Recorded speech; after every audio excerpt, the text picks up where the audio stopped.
keep on striving to learn about your culture. And that's something I'm doing actively. You know, I don't know everything about Native American culture. I am learning as much as I can about myself. And I think that's a step that everyone can take.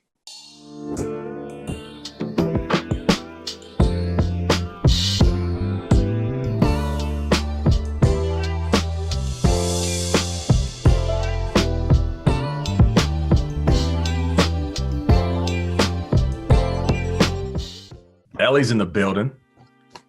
Yo, what's up? What's up? How you doing? Hanging out, man. Same old story, just getting settled in Dallas. So, Ellie, first let me ask, what was it like growing up as a minority in Canada? Both sides of my family actually come from minority backgrounds. My mother was, she was Native American and Caucasian.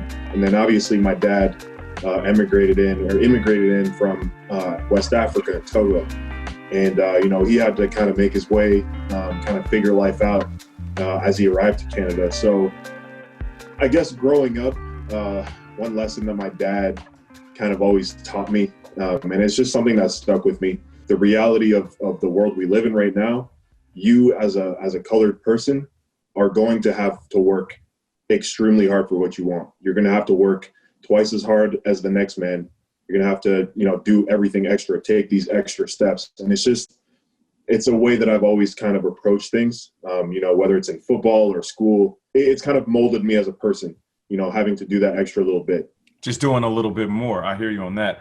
Do you feel like it's important for professional athletes to use their platform, no matter how big or small it is, to use it to say something of importance? Sports is deeply rooted in American culture, right? And now we're trying to address Americans or Canadians, whoever.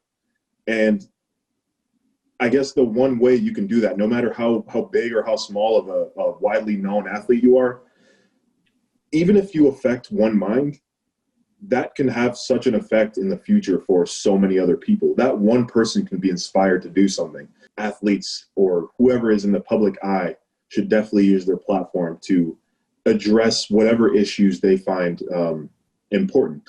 Do you ever feel like it's unfortunate that you have to assess how people look at you, so then you have to act a certain type of way? It's always been like that. It's always been keep a smile on, you know, keep a little bit of a higher voice, especially if it's, you know, someone you're not sure. And your voice is naturally deep. You know, so I have to try and make myself seem as non-imposing as possible. And that's been the case since, you know, I was little. And that's with adults or whoever it may be. I have to express to whoever I'm talking to that I mean no harm, that I'm just an innocent passerby, that I don't want any trouble. You know, it's one of those things.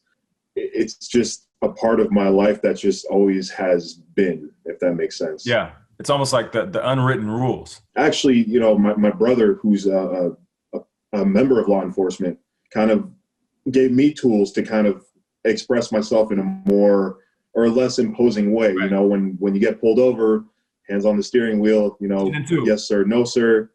Absolutely. And do not make any sudden movements. I remember being in my 8th year, and the police officers from Detroit, they come in like they do every year. They came in and they said, all right, guys, listen, if you get pulled over, if you can, 10 and 2. If you have time, put your headlight on, and then put your wallet on top of the dashboard. And how it was explained to me was, it's not about how you feel in the moment. It's about trying to, in so many ways, disarm that officer who could also be dealing with his own shit, could also be dealing with the fear of, you know, what's going on, could also be dealing with the tension that we feel in the air between authorities and people of color. If you follow those steps, hopefully, not saying it's 100% guaranteed, but hopefully that officer will approach you and not be as ready to be aggressive. Agreed. Missing and murdered Indigenous women is something that you're very passionate about. So one, I want to ask, when did this come on your radar? You know, growing up, we've always been so connected with our Native American roots. My mother made it a point to make sure that we were extremely connected with that part of ourselves. And it prompted us eventually to start the DreamCatcher Foundation, which was our nonprofit, which, at first it was simply just to bring sports to Native American reservations or underserved communities. And, that was the focus. But eventually, the people helping us out, athletes and causes, kind of brought up another point. There's this other part, of your culture that's kind of being ignored. And, us being us, we're like, okay, so tell us more about it. And, we're bringing in this conversation about missing and murdered Indigenous women. And I think when I heard about it, it was heartbreaking, because we're so focused on all these different things in the world. And there's this small pocket of people who are being absolutely ignored. And, this is at the end of the day, when I saw it, I was like, this is my mother, this is my sister, this is literally anyone who I could consider family, who are simply being plucked away from society, plucked away from life. Why are we being forgotten about? What is going on? It comes down to taking that first step, taking that first little step towards, what can I do? Creating awareness. Absolutely. Creating, no doubt about it. Now, you talked about creating awareness. Here we want to try to create, steps. So for those that might want to do what they can for the missing and murdered Indigenous women, what would you tell them? Like, what advice would you give them? Everyone has a different experience in life. And so I couldn't necessarily address certain people's situation, with the same lens that I see life as. No doubt. But for generations, we've been dealing with hardship. Yeah. And this goes for many other cultures. But, since we're talking about this, we've been dealing with hardships. We've gone through mass extinction. We've gone through absolute genocides. People have been sent to reform schools, to literally delete their history, their culture.